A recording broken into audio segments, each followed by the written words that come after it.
welcome back to the Fumble Live. Thank you so much for tuning in today. We have a lot to get into. We're talking about how this is playing. Let me turn that off. Sorry, guys. Okay. We are talking about how Devin Booker was ejected last night. We're also getting into an update from the Rockets. It almost seems like they're trying to extend an olive branch to James Harden. And then we're also breaking down the three-point contest. But before we do all that, make sure you subscribe to our channel, tap the bell for notifications, give this video a thumbs up, and leave a comment below. Here's the Fumble Squad. There's construction going on next door. It's a rough morning, okay? I don't know what is happening next door. It sounds like they're building a whole new building in the unit next to me. But anyway, I am Devin Howard. You can find me on Instagram as @DevinHoward. What's up, everybody? I'm Jackie Ray. You can follow me on Instagram and Twitter at Jerry the Fanatic. You look so distressed, Devin. Oh my God. It's just a rough morning, you guys. It's a rough morning. I'm using a whole new computer setup here, trying to get used to it a bit. Need to adjust this camera because I realize I'm cutting off my forehead. Jackie, we are the Gray Girls today. I love it. Another matching moment. So cute. So cute. Yes. Okay, so let's get into this first need to know news update because I'm very curious to hear your thoughts about it. So D-Book was ejected from the Suns game against the Lakers last night. He was tossed for picking up two technical fouls with 7 minutes, 10 seconds remaining in the third quarter. The Suns were ahead 70-63. Check out the video here. Leo, can you roll that for us? There's a play. I figured LeBron was going to try to force the officials to make a call. He caught that one and just immediately went to the rim. Right in the third quarter, first of three. Now we got a technical foul, and somebody just got tossed. Is it Booker or KCP? Somebody just got tossed. The referee says, I don't want any more of this. Now Booker is looking, or is he just looking at KCP? Hopefully Booker's tossed. Somebody's gone. Booker is out of the game. Somebody is gone. Wow. Their best player is gone.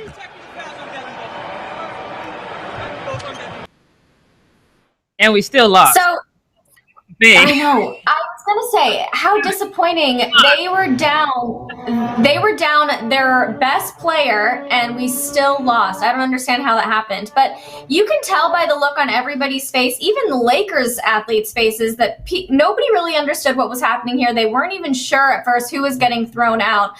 On Twitter, people were up in arms about it. They were protesting the whole thing. They were tweeting things like that Devin Booker ejection is ridiculous. No one is tuning in for the referees. What a joke. The officiating is a major issue. Adam Silver needs to do something about it. We have another tweet coming up where they said the NBA referees really believe we tune in to watch them ruin games, and it's infuriating. And then there's a third tweet that says the NBA referees, when they see an opportunity to ruin an entertaining game with unnecessary technicals. I always love this meme image. I think it's so funny. But afterwards, refs explained their decision to eject Devin Booker. And they said Booker received his first technical foul for continuous complaining, and then he received his second technical foul and, as per rule, was ejected for directing profane language at a game official. Jackie, first of all, before we dive into like the deeper things here, do you feel that this ejection was warranted? So I don't know what Devin said. I don't know what D-Book said. He doesn't strike me as the kind of guy that says something extremely out the way, extremely foul or vulgar or whatnot. But I didn't actually get a chance to see that game because I had a podcast. But when we went back and watched the highlights of it, Devin was complaining a lot. And I did see when he got that first technical for complaining. Do I think that this is warranted? No. People say what they say. I know Devin said something, though, because everyone turned around immediately and looked like, ooh. And so I know he said something because KCP's face was like, oh, okay, that's what we doing. And then we saw Dennis. He was like, just get out, man. Just get out. And I don't think that Dennis would have said that to him if he hadn't said something. But the part that gets me about this, and I see everyone is in the chat is always upset about the refs, and I agree, because the refs have ruined. I'm a Saints fan, so I don't like refs, period. I don't care what sport it is. They mess up my life sometimes. So I'm with you guys on that, but here's the thing. Devin Booker has to take responsibility for some of this, because Devin Booker also knows the rules. So when you got that first technical, that should be your trigger to dial it back, because you know if you get this second technical and you know how vital you are to your team, say what you say in your head. Don't say it to the ref. Don't say it out loud. Go to the sideline if you have to. Say it to your coach. But you know what's coming. And you know these refs, if it was me, I'd probably just go back with you. Like, what'd you say to me? And we'd probably go back at each other, and I'm not going to throw a technical. But I do agree with what you guys are saying in the chat, and these refs are super soft. We've seen them eject. Who was the guy that got ejected for rolling the ball at the ref?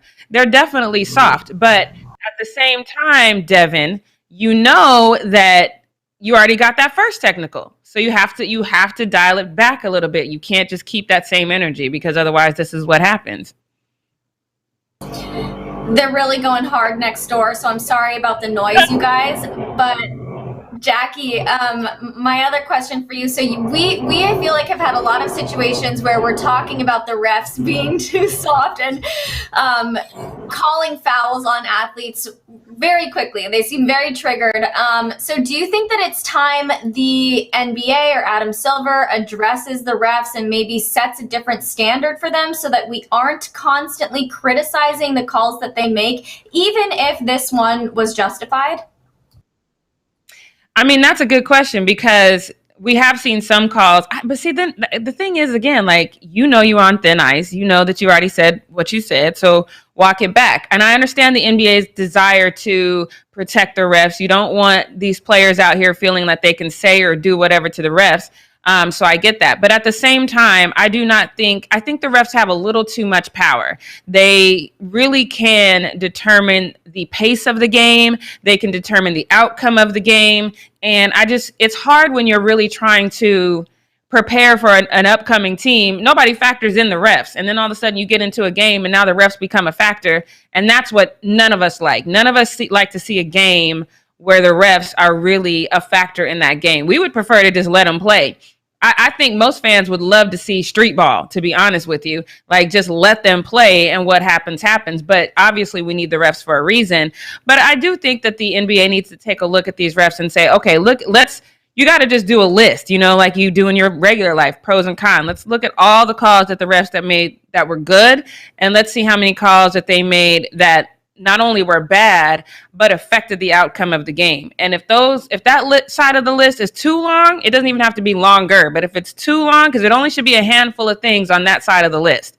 If it's more than a handful of things on that side of the list, then I do think the NBA should take action, because these guys deserve better than to go out there and play their hearts out, and they're playing to try to get over a hump. They're playing to try to get to the playoffs, and here comes the refs, and they can potentially damage that. It's not fair, and it's not right, and I definitely think the NBA should look at that. I agree with you. I feel like this season, more than in previous seasons, we've had situations where fans and athletes are protesting different calls made by refs. So there seems to be some sort of shift that's happening right now, and I do think it's time to kind of look a little bit more deeply into it.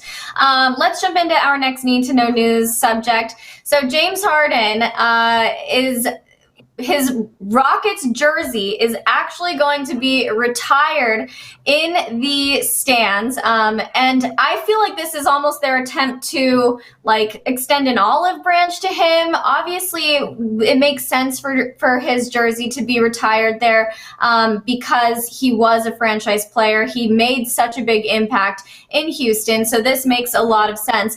But he did leave on kind of a sour note. Rockets fans were very upset with him. He threw his own team under the bus, as we've discussed on this channel many times before. So the questions that I have right now are, is it too soon to be discussing this kind of thing? Obviously, James has a very long career still ahead of him, and we don't know what could happen. He really, what if he somehow becomes the anti-Houston in the same way that Dwight Howard did with the Lakers? So, Jackie, do you feel like it is too soon for the Rockets to be making this kind of statement? I actually don't. And I know a lot of people will, but I actually don't. James Harden was the cornerstone of that franchise for a long, long time. 8+ season he was with the Rockets, and he did very, very well. 8 All-Star games, a whole bunch of NBA honors, 6 first teams, and he should have had 2 MVPs. I'm just going to say that right now, but he did have that one. So, he definitely was the cornerstone of that organization, and so I understand why they would do that. James Harden acted like a child who didn't get his way at the end. Very much so. I think we can all agree to that. On the flip side, the Rockets knew he wanted out. He was very clear with that. He did throw up that one Hail Mary that said, oh, well, maybe if I could, play with John Wall, it would be better. But he never said for sure, if you bring John to me, I'm going to stay. He never said that. So Houston kind of put their foot down and said something to the effect of, well, we're not going to trade you. We're going to draw this out. So James Harden was like, okay, I'm going to put my foot down too. So neither one of them, in my opinion, handled that situation in the best fashion. Both of them could have done a lot better. We tend to focus more on James Harden because that's the first thing we see. And we've talked about this. These teams don't have to pay the same respect to these players as we expect the players to pay to the team. I do not like the fact that James Harden called out his teammates. Now, that's the part where I really got pissed off. But at the same time, he was in his feelings. He was doing what he does. But here's the truth of the matter. All of that matters not, because James Harden is in Brooklyn now, but he is still calling Houston home. He has still went out there and fed over 3,000 families who were dealing with that whole freeze that they had. He called plumbers to help fix homes. He still loves that city. And so his love for the city, I think, supersedes any childish behavior that he portrayed. And I think the Houston Rockets get that. This is what people do when they get divorced. They start co-parenting. This is the Houston Rockets and James Harden figuring out how to co-parent his jersey. And I think it's a good look. I think it would have been retired at some point anyway. Is it early? No. In the wake of everything that's going on, I think it's just the right time to show, hey, what we went through was horrible, but you're still a good dude. You still care about this city, and we still appreciate what you did while you're here. So I think it's a good move. Yeah, I think it's definitely something that he deserves to have happen. And, I think making this announcement ahead of the game tonight where James is coming face-to-face with the Rockets for the first time since he went to the Nets was probably a good move. Maybe it does ease tensions a little bit. We just discussed recently how Kyrie Irving said that he wouldn't tolerate any talking smack or trash talking to or about James Harden on the court. So I don't know. I heard that they also may be playing a tribute video to him ahead of the game. So it seems like the Rockets are trying to do what they can to make sure there isn't this animosity, maybe because they're nervous about going up against the Nets. So they're like, let's just give him all his flowers now so that we don't have too much of this angry energy going on. But some people also are saying, sorry, what? It could be that Michael Jordan move. Michael Jordan said, he's buying presents and stuff for people so they feel they let their guard down and then they don't play as hard. So they're like, we love you, James, welcome. And then he's like, oh, things are good here. And then instead of scoring 30 points, he goes out there and he scores 18. It could be a ploy. If it is, well played, you guys. Well played, especially if it works. Very well played. I have a feeling it's not going to work based on how the Rockets have been performing lately. The Rockets and the Nets are just on 2 different levels right now, 2 entirely different levels. So I don't even know if this is their plan to be a little bit petty. I don't think it's actually going to work, but we'll see. But Jackie, another thing that I want to talk to you about is that a lot of people are saying that it's not James Harden doesn't deserve to have his jersey retired there because he didn't bring any victories to Houston. So just generally speaking, should jersey retiring be based on who was the most impactful to the team or who played in the city for the longest or who brings the most wins? I think people who say that are really slow. Because that just doesn't make sense. Because James Harden brought the best basketball to that city that they had seen in something like 50 years, I think. He's been leading the way the whole time. They had 50 games that happened, 8 years in a row. 50 wins by 8 years in a row, something like that, something stupid. James Harden wasn't, before James Harden there, not a thing. And here we are, post James Harden, Also not going to be a thing. They got that franchise record of like 65 wins in 2017, 2018, something like that. It's the league's best record at that time, and it's the best record for the Houston Rockets. So, okay, if you didn't get a championship with him doing all of that, what are you going to think you're going to get now that he's gone? He definitely deserves his accolades. Houston could have done a lot of things a little bit different, and I know we've said back and forth, we've had this whole debate, is James Harden the reason why the Houston Rockets couldn't win? That's always going to be one of those things that you'll never really know the answer, because at the same time, he did his job, and he did his job very, very well. You don't get to have the level of assists he had, the points he had, unless you're doing your job and you're doing it well. Houston definitely threw the farm at him as far as what he wanted. And I think that's the problem.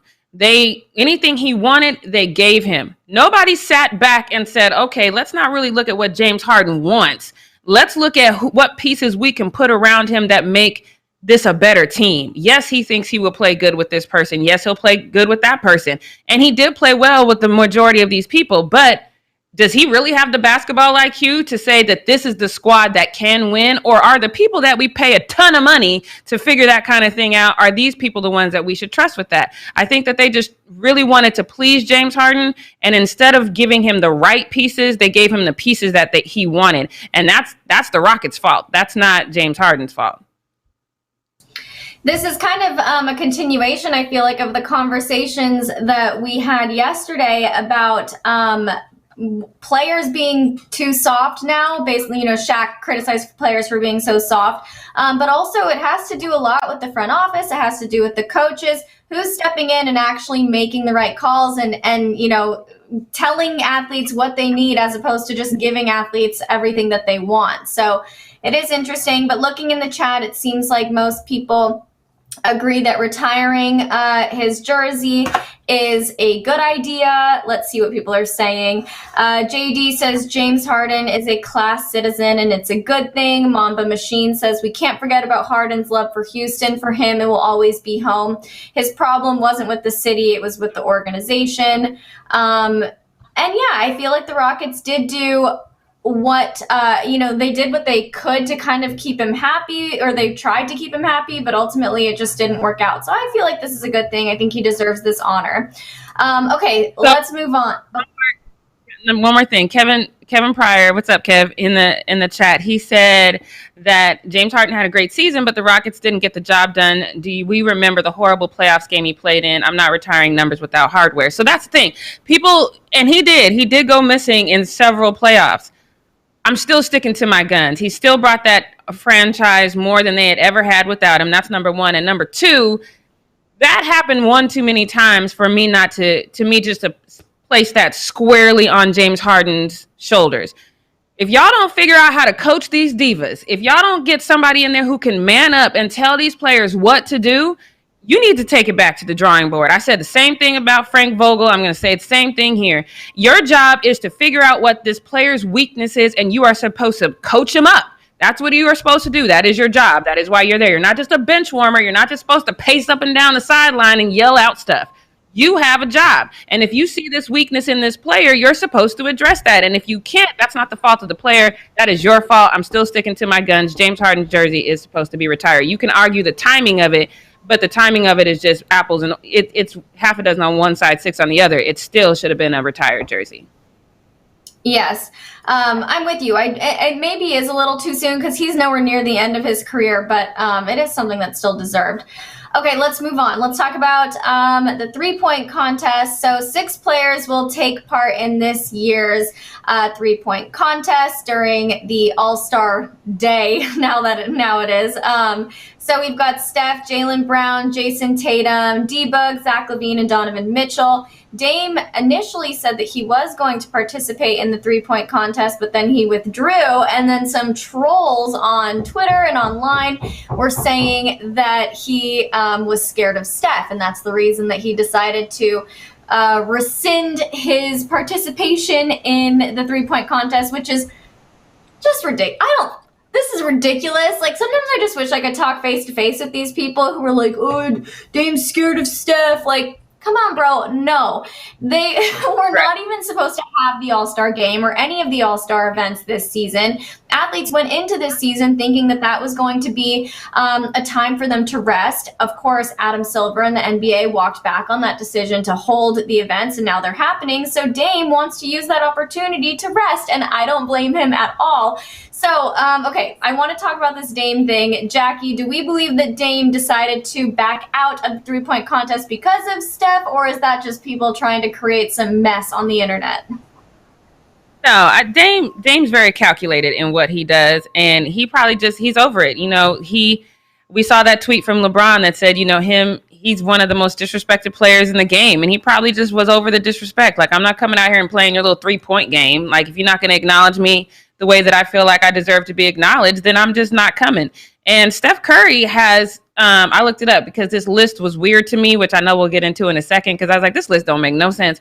But Steph Curry has 164 3 points that he has made, and Dame Dollar has 135. So yes, he does have less than Steph Curry, but I don't think those are in games, in situations where you just go out there and shoot the three. It's just fun and games. No one really takes this All-Star game seriously, and definitely not seriously enough to say, I'm scared of nobody. Nobody is saying that when it comes to the All-Star game. So people just need something to talk about. But if there's anybody in the league that you want to call scared, I can assure you that Dame Dollar is not the one. That's not the guy that gets scared. I promise you that. I agree with that 1,000%. Okay, so let's talk. Do you have any pick for a winner for the three-point contest?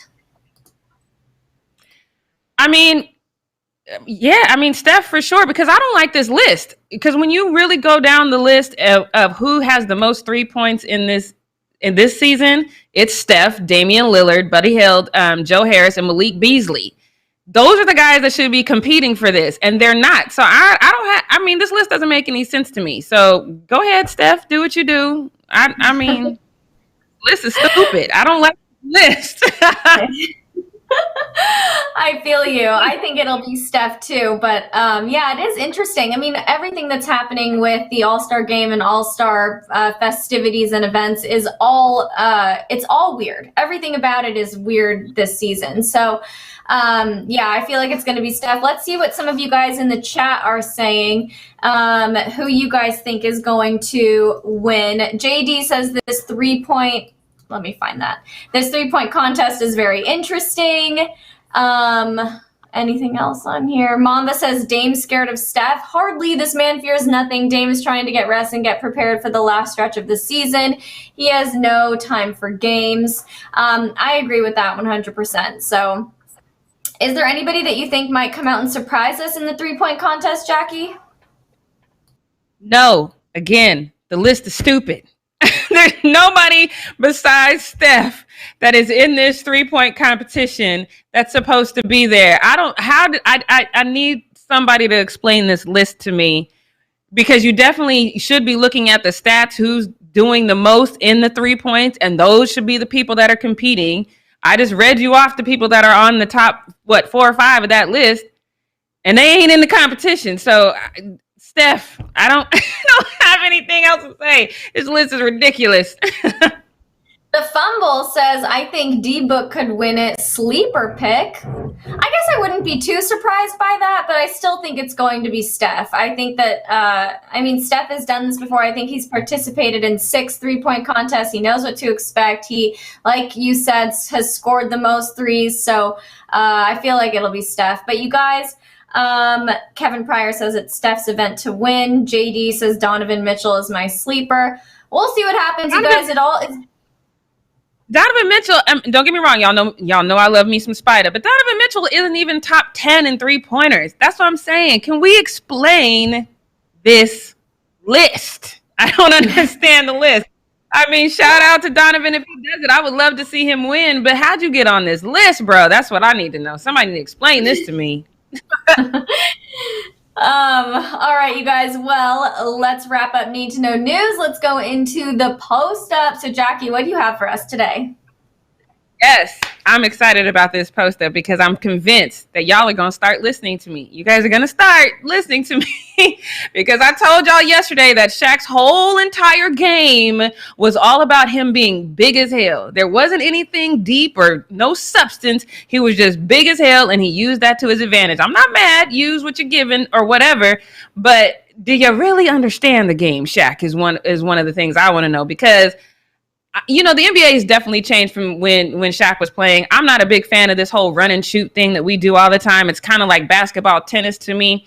And so Candace Parker is trying to break it down to him why the pick and roll doesn't work anymore. And it's because it's a run and shoot and because everybody's trying to shoot threes now.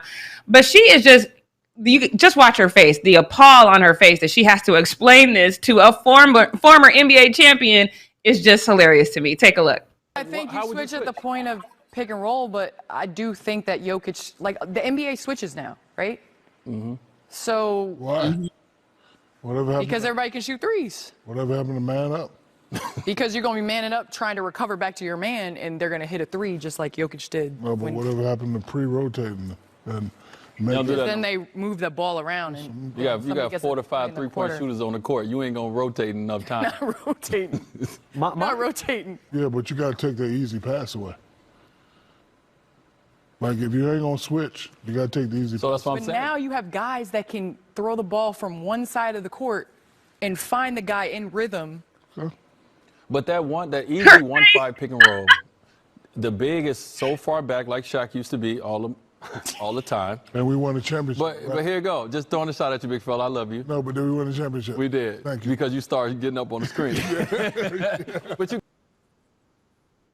That was so funny to me. Her whole face was like, stop. She didn't even want to talk to him anymore.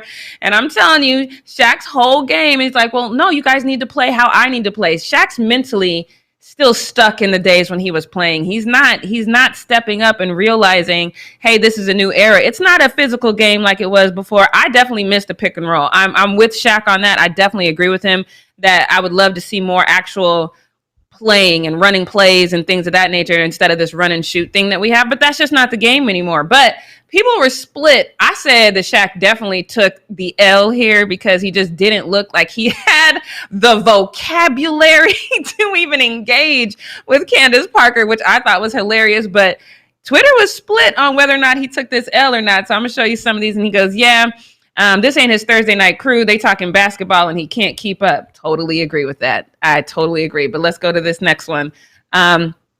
This is not a clear W. Her point rests on guys can cross the court, pass to their teammate in rhythm. A select few, like literally just 3 players, LOL, can execute a cross-court pass fast enough to beat the rotation. Only Braun comes to mind at the moment. However, the level of analysis is great. It's fantastic. I agree with that. He's right. I can't think of anyone besides LeBron who can do that right off the top of my head. If you guys know in the chat, let me know. But I get what he's saying, but it still doesn't change the fact that we don't really see pick and rolls because guys are just switching now. So let's go to this next one. This one says, yeah, but her point stands. Simply trying to fight over screens and pick and rolls does more harm than switching because you're going to end up a step behind chasing the ball more times than not. So it's a clear W. So I think Candace Parker definitely won this debate, but I definitely think that this next user nailed it. Because this is what I think is going to happen. Someday soon, the majority of NBA fans will think of Shaquille O'Neal primarily as a fat guy in a suit who makes bad commercials and complains, and that will be mostly his fault. I agree. I understand that you got those rings, Shaq, and you know why I know that? Because you tell us every single time you're on the air. We know. But if you're going to really take this job seriously, would it kill you to really understand the game the way that it is played today? I mean, that's kind of what they're paying you for, but I'm still all for this one right here because this person just captured all of the looks that Candace Parker was giving him. Like, you don't see what's happening. Like, her whole face is my new life. I love this. I love the faces that she made to Shaquille O'Neal because it's the faces that I want to make to him all the time. Candace Parker, you have been my GOAT for a long time, but now you just leveled up. Because if you can just keep this same energy when you talk to Shaq, ooh, Oh, girl, it would be so greatly appreciated. I will appreciate you. I'll send you you'll be on my Christmas list, girl. I appreciate you so much. All right, let's go on to this next one because I'm going to have to just make this announcement. You guys know that I don't like Tom Brady, but I have been on the fence. I've been going back and forth. Like, do I like him? Do I not? You guys have reminded me of a lot of things that he's done, a lot of things that he said. That means he should forever be on the Jackie Ray do not like list. He's just not. He's just like right in the middle right now. Ever since he went to Tampa Bay, he's right in the middle. There's nothing I can do about it. I was a fan when he brought Antonio Brown into his home, and then I was a bigger fan when he made sure that he got that catch in the Super Bowl. I love him for that. And it might have been just me, but I was also a fan of him tossing the Vince Lombardi trophy. I loved how he threw caution to the wind. I know you guys remember that video. And one of the things I wanted to know was who was the woman in the background that said no and tried to stop him from doing that. You guys are going to probably crack up just as I did when you find out who this woman was that yelled that to him. But I also love how Tom Brady explains what happened in that situation. So take a look. Look, I see y'all in the chat and you're like, no, I can't stand Tom Brady. Tom Brady is a cheat. All of that is true, but you cannot tell me that Tom Brady in that moment isn't kind of cool. He's kind of awesome in this moment. So Devin, I'm gonna go to you. Is it just me? Is it just me? Am I the only one that's like Tom Brady right in the middle? Sometimes I like him, sometimes I don't, but right now I do. Yes. Okay. So Tom Brady is very well media trained. Like, that guy knows how to be a good interviewee. He knows how to be personable and charismatic. And that's what sucks about him, because we know he cheats. We know he, is a Trump supporter. He kind of sucks. But then you hear him in these interviews and he's like kind of likable. It's very weird. It's a very like push and pull kind of situation here. But I thought that was funny. I liked hearing him recount that whole trophy toss thing. That guy, he was so like blacked out when he did that, because I think it maybe skipped over in this interview. He also said that he realized later if it fell into the water, it would have sunk 80 feet to the bottom of that river. 80 feet. Can you imagine? That would be so horrible. Yeah. Who's going to get that? You're gonna need a dive team to go get that. You need like master divers. Seriously, like I need Tom Brady to come out and say, "Yo, I made this huge mistake on Donald Trump," and then I can put him all the way into the light column. But right now, he just gonna be in the. I like Tampa Tom though. I can't lie. Tampa Tom is all right. He's all right, y'all. I don't know. I'm just gonna move on before y'all. He's gonna do something real stupid in the next couple of days, and the chat's gonna come for me and be like, "Oh, remember when you said he's all right?" I know it's coming. So let's just move on right now. All right. So here's what I think, though. I think it's time to just go ahead and let the South succeed from the Union, because they just gonna do whatever the hell they want to do anyway. They're gonna throw caution to the wind. They don't give a damn about what's going on in this world. And this is being proven right now, because the governors of not only Texas, but also Mississippi, they have announced on Tuesday that they are lifting the mask mandates. You can just go out and do what you want all willy-nilly. And this is despite the CDC saying that, hey, we might have some things coming in the near future. Texas is like, nah, COVID, schmovid. We out here. We gonna do our thing. And Des Bryant took to Twitter and he's like, hold on, fam. Hold on. Y'all can take your mask off, but I shall not. He said, I'm still wearing my mask. Just basic. Like, how y'all out here on this upswing and you, okay. And then DeMarcus Lawrence, he echoed that sentiment as well. And he said, like Des Bryant said, I'm still wearing my mask. I 100% agree with that. But you guys, these people are on Twitter are hilarious, because they do not seem like they just don't get it. Let's take a look at these responses. Because this person calls it out exactly the way that I tell everybody. It's not about you, it's about other people. It says the problem is that mask doesn't protect you. The mask was never intended to protect the wearer. It keeps yourself from potentially spreading to those around you. The mask mandate is like speed limits. It's not for your safety, but for everyone else. Shame on Greg Abbott. Greg Abbott is the governor of Texas who was just saying, nah, we out here. I don't mean to laugh, but it is kind of funny. Let's move on to this next one. This user kind of feels a little different. Says, so he's talking about the deaths now. So 500,000 deaths due to COVID wasn't enough to deter these rich Texan politicians. That opening up is premature. Doesn't make a lot of common sense. Only says the rich is missing out on money and need the sheep back in line to pay up. Senseless 100%. So I kind of agree with that, and I kind of don't. Living here in Hollywood, I can tell you Hollywood took a huge financial hit. It's starting to, you can see it now. Like, you can see the financial hit that we are going through because a lot of people are not working. And so it's one of those catch-22s. We can't live like this forever, y'all. So while I don't agree with the take your mask off mandate, I do kind of agree with, all right, we got to try to get back to some normalcy. But I just think it's funny that Texas is like, we about to do what we do. Y'all do what you do over there. We gonna do it. So let me get on to this next one, because I'm going to break this one down for you step by step, okay? So here are the list of the leaders for Defensive Player of the Year. Number 1, Ben Simmons, Rudy Gobert, Miles Turner, LeBron James, and Jamal Murray. That is the list. That's the 5 people that are on the list for Defensive Player of the Year. Patrick Beverley saw said list, and he feels some type of way about it. He posted to his Twitter the list, and then he was just laughing.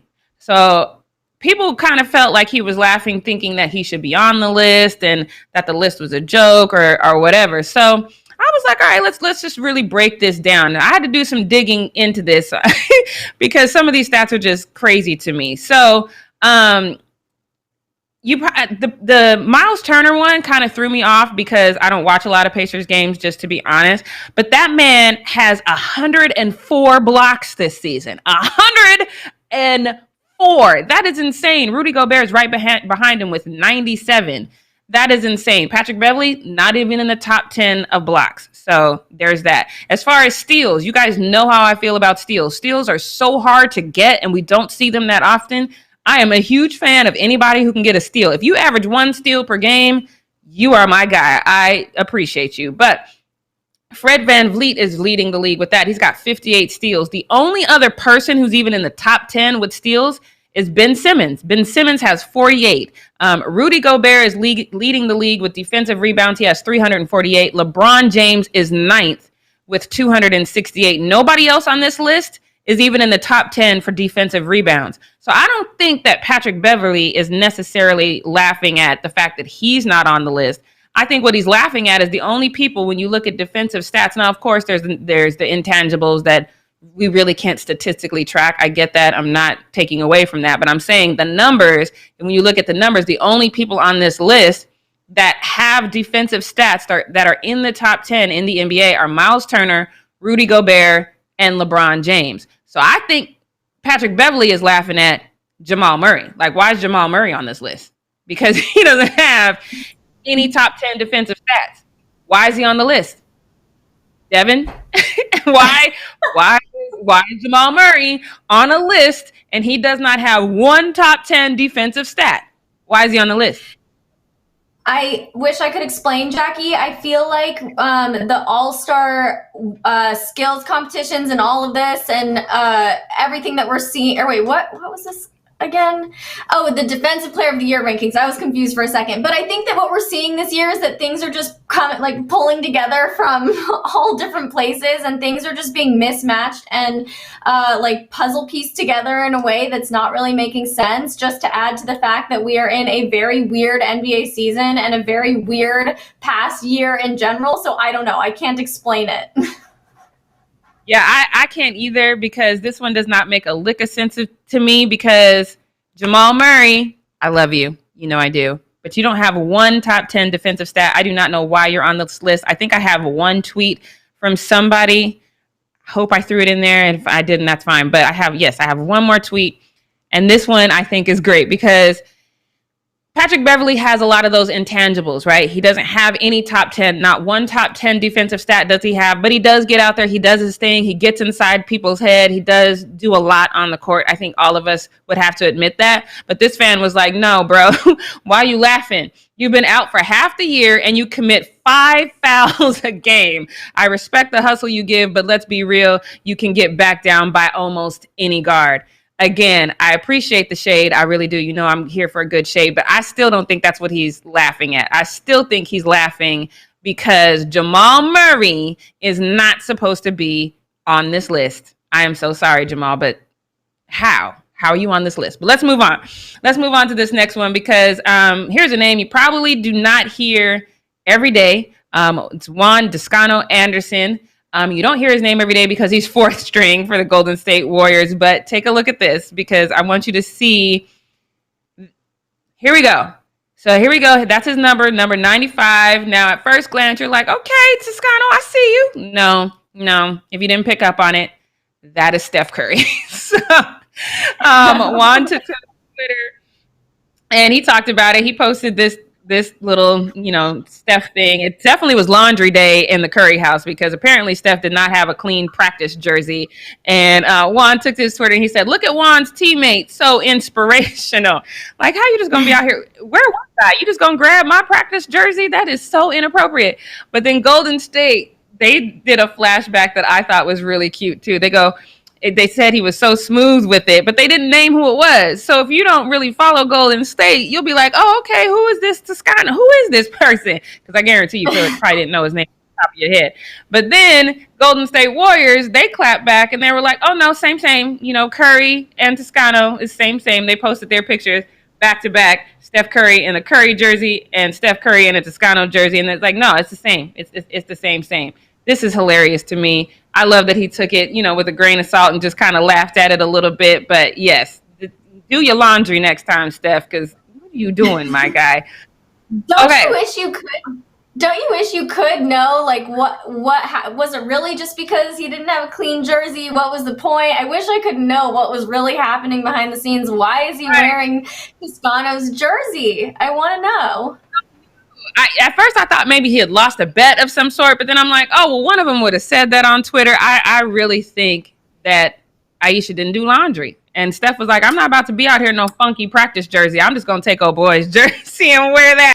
That's my story. Aisha's out here too busy posing nude and then getting mad at the other women who do that. So, Aisha, come on. Get on that laundry, girl.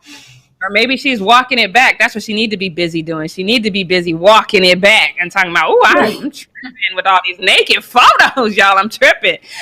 All right, let's get to this next one, guys, because this one literally made my head hurt because I watch rugby. I like rugby. I actually, back in the day, dated a guy who was a professional rugby player. Rugby is cool. It's a sport I enjoy watching. Y'all know I love basketball. It's a sport that I love watching. Okay, but what the hell is this? I need answers. Take a look.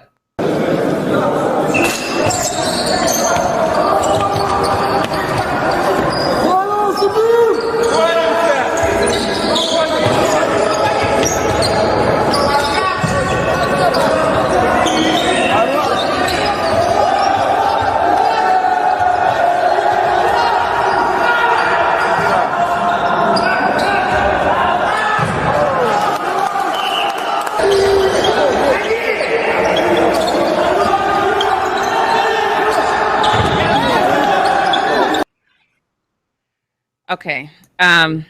So the hell. So went to Twitter. Apparently, this is not an abnormal thing. This person says this is Wrasketball. All I hear is Elmer Fudd when he says Wabbit season. That's all I heard when I saw this. But this is Wrasketball.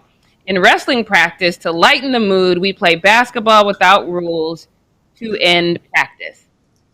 Would you now? Because this doesn't look any kind of safe. This doesn't look fun. I don't know. I don't really know how I feel about this one.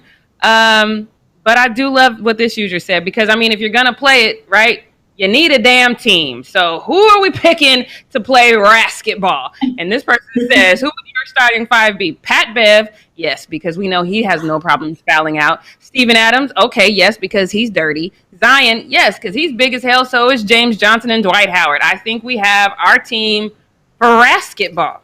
Not that I ever want to see it played, but there you go. So, anybody play? Anybody? Devin? Do I want to play? Oh, for sure. I would kill it at this game. It'd be great. To me, this looks like a bunch of drunk guys getting in a fight at a bar. I said that in the chat. Like, this looks like the bar fights I've seen, you know? It's just, I don't understand. It doesn't seem safe at all. But yes, you got to have the big guys and the aggressive guys on your starting five for Wrasketball, for sure. Yeah. Kevin in the chat says it won't be on ESPN anytime soon. ESPN's ratings keep dropping. Y'all gonna see some Wrasketball. I'm telling you right now. Okay, though, I'm just saying. Y'all. Oh yes, Draymond would definitely be good. Oh, and Zaza, yes. Okay, I see y'all building these teams out here for a sport that don't nobody want to watch. But okay, that's all I got for the post up. Now it's time to get to what we not gonna do, you guys. And this one bothers me. And is there something in the water? Because I really don't want to have to keep bringing these types of things up, but if y'all keep doing them, I'm going to bring them up. But this one reminds me of something my grandmother used to say. She says, you can't fix stupid. And she also used to tell me, out of the abundance of the heart, the mouth speaks. You're not saying nothing out loud that you haven't even ever thought about, you've never used in your vocabulary before. None of that is going to happen. If you've never used the word subterfuge in a sentence before, you're not going to be in a fit of passion and then just use it. You say things that are in your heart or in your mind that you are constantly, that are in your aura, in your presence, in somehow, some way. You're not just saying things randomly. So I don't understand how we fix this one, because Creighton basketball coach Greg McDermott, if you guys haven't heard this story, you can go to Creighton's men's basketball site right now, and you'll scroll through and you'll see 17 pictures of young men that are on that team. Five of whom are visibly black. 2 are of mixed heritage that I think is probably black, but I don't want to, misspeak if they're, mixed with something else. And then there's one other person of color. So at minimum, though, it looks like you have about eight people who are either black or of color on this team. So Greg McDermott, he is not blind. He knows that he has black people on his team. Not only that, his assistant coach is also black. So we know he sees that there's black people in the room. He just has he lives, it's not like he's new here. He didn't just come over to the United States. He knows the long racist history of our country. He knows the times that we are in where we're starting to call out this racism a lot more than we ever have before. He knows all of these things are true. But even with knowing all of these things, he decides to rally the troops. The team lost, and there is a post-game speech, and we've seen some of these post-game speeches from these coaches that really are inspiring. Usually it's done in a way to uplift the team, to say, hey, you know what, we lost, it sucks, but we're still a squad, we're still going to stick together, we're going to go out there, we're going to do better next time. It's very, very uplifting. Some of those speeches we still play to this day because they're so inspiring in how they uplift. This is not a guys, how we need to stick together situation. So in order to say that, he said, to his team, he said, hey guys, we need to stick together. We need both feet in. I need everybody to stay on the plantation. I can't have anybody leave the plantation. Do y'all know what a plantation is? Do y'all know what happened on a plantation? Make it make sense. How would you decide to rally the troops by saying, hey, I need you guys to all stay here in a place where slaves lost their lives, slaves were beaten, slaves were raped, slaves were tortured, ripped from their family, slaves had their culture ripped from them in the most brutal way possible. That's where I need y'all to stay. That's where I need us to stick together. Sounds great, don't it? How does this come about? I don't understand. His apology, though, is what really kind of got to me. So it's a long blah, blah, blah, blah, blah. He says, I immediately recognized my egregious mistake and quickly addressed my use of such an insensitive words with the team. I have never used that analogy, and it is not indicative of who I am as a person or as a coach. I'm deeply sorry. I've apologized to our student athletes, to our staff, as well as President Hendrickson and Director of Athletics, Bruce Rasman. Over the last 72 hours, I've engaged in multiple difficult conversations with student athletes, staff, parents, and university administration. I realize the pain my words have caused. For that, I sincerely apologize. I am committed to ensure that this will never happen again. And I'm using this as a learning experience while blah, blah, blah, blah, blah. Let me help you guys. I want y'all to get this. Y'all need to stop saying stuff is not indicative of who you are. Because if it's not something that you've ever said before, do you know how far back, where do you have to reach to pull out plantation as something that's going to be uplifting?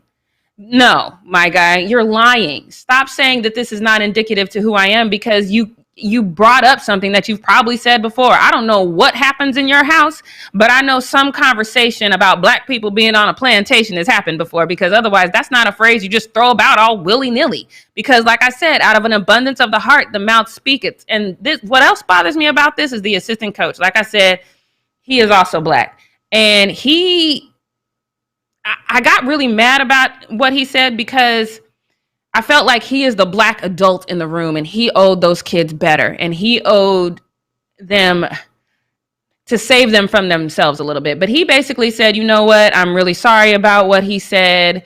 It sucks. And I told him how inappropriate it was. And I was hurt by it. So I know the kids were hurt by it. But the kids have decided that they are fine with it and they want to continue moving forward with them.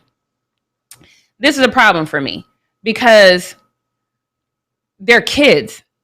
And I understand that sometimes, you know, as an adult, this is your job. You don't want to lose your job. This job means a lot to you. But these are kids. And I feel like as the black adult in the room, you need to prepare these black children. The world is dark and full of racism. And you need to help let them understand that, no, y'all don't have to sit there and bow out and just take this. That's not what you have to do. Because again, this is a trip up on his part, but it's bringing up something that is clearly in him. This isn't a one-time thing. It might be a one-time thing in public, but this isn't a one-time thing. And I just think that protecting the kids, especially as the black man in the room where other black kids are present, it's your job to say, no, this is not acceptable. And at very least, if you're not going to fire him for it, he needs to take a couple of games off, and he needs to go somewhere and do some sort of racial awareness training, which you guys know that's bogus, but do something to show that you're definitely trying to move forward. But black people, y'all, we can't be this forgiving about something this horrific, because the next time it happens, it's going to be like, well, you know, I'm sorry, I didn't mean it. No, you spoke out of who you are. And the assistant coach over there, I forget his name, but I really needed you to do better and really show these black kids that, no, you don't draw lines in the sand on stuff like this. You put your foot down and you demand some sort of action, because I don't want these black kids to get used to just you know, taking the ostrich route and putting their head in the sand when these kinds of things happen. You can't do that. But this also leads me back to what I said yesterday, because guess where this wouldn't have happened? Guess where you wouldn't have at least 5 black kids that you have to explain why you can't speak out when racism happens. You just got to roll with it. That wouldn't have happened at a HBCU. I keep telling y'all, the best place to send your kids to prepare them so they can be strong together is an HBCU. Keep telling y'all that. Y'all keep sending these kids to these schools and then having these weird apologies come from people who are over them. These are adults over kids. That's the thing. They're children. They are not supposed to be subjected to this. And I'm very, very disappointed in this assistant coach. So what we're not going to do is neglect our children. We're going to stand, and I'm for kids, all kids. I don't care what kind of race you are. I'm all about protecting kids. And you needed to do better by those kids, and you didn't, and you failed, and there should be some consequences to that. And what we're not going to do is continue to fail our children like we don't understand that they're our future. Do better. You need to do better. I'm sick of y'all. Don't make me come out there, because I will. But that's all I got for what we're not going to do. Jackie, one thing that I want to add is that this isn't even an analogy or a comparison that is common. Like, it's not even something that you can blame on, like, oh, my parents said that, it's been around for a long time. Something that would have made more sense here to communicate the same message is, hey guys, I need all hands on deck, or like, you guys, we're putting in 24 hours on this right now, or whatever it is, but not nobody's leaving the plantation. I've never even heard anybody say that before. So it's just completely bizarre, and you're totally right. This wouldn't happen at an HBCU. It's definitely proves and is all the more reason why young athletes should look into going to HBCUs so that they don't have to deal with that, because this happens so often. And you're right, we get these weird apologies all the time and they make no sense whatsoever. So I'm really glad that we were able to talk about that. Plantation, Like, I wouldn't even think to use that. Like, I wouldn't even think to say something like that. So it's just absolutely mind-blowing and ridiculous. Yeah. I've been in situations where I've been trying to like instill something. I got in trouble one time because I was like, look, y'all, it's balls to the wall time. And then the lady was like, you can't say that. We're in a, and I'm like, my bad. I say it all the time, though. It's not something that I don't always say. That's why I don't believe people when they say, I would never. Yes, you would. Yes, you would. You're lying. You just let the normalcy of your life roll out your mouth. That's what happens. So, no, I'm not buying that he's never said this before. I'm not buying it at all. Right? I know. It's because it's just not even a common thing to say. Okay, you guys, we are going to wrap up the show. But before we go, a few special announcements. Starting next Monday, we are actually going to be going live at 9 a.m. Pacific Standard Time, 12 p.m. Eastern Time. So we will no longer be going live at 11 a.m. This is all starting next Monday, 9 a.m. Pacific Standard Time. Mark it on your calendars. Don't miss it. We're super excited about the new start time. We think it's going to make it easier for you guys to watch us. So tune in 9 a.m. Pacific Standard Time. Also, we are doing Fan or Foe Friday, so make sure you are submitting all of your questions, comments, all the trolly things you want to say, all the nice things you want to say, and we will address the ones that are the most compelling. So go ahead and send us whatever you would like. We'll be screenshotting them throughout the week. Fan or Foe Friday, and then starting on Monday, 9 a.m. Pacific Standard Time is when we are going live. So do not forget that. We'll remind you throughout the week, you guys. But that's it. That wraps up our show for the day. We'll see you guys tomorrow at 11 a.m. Pacific Standard Time, and then 9 a.m. next Monday. Don't forget it. Okay, bye, everybody. See you guys later.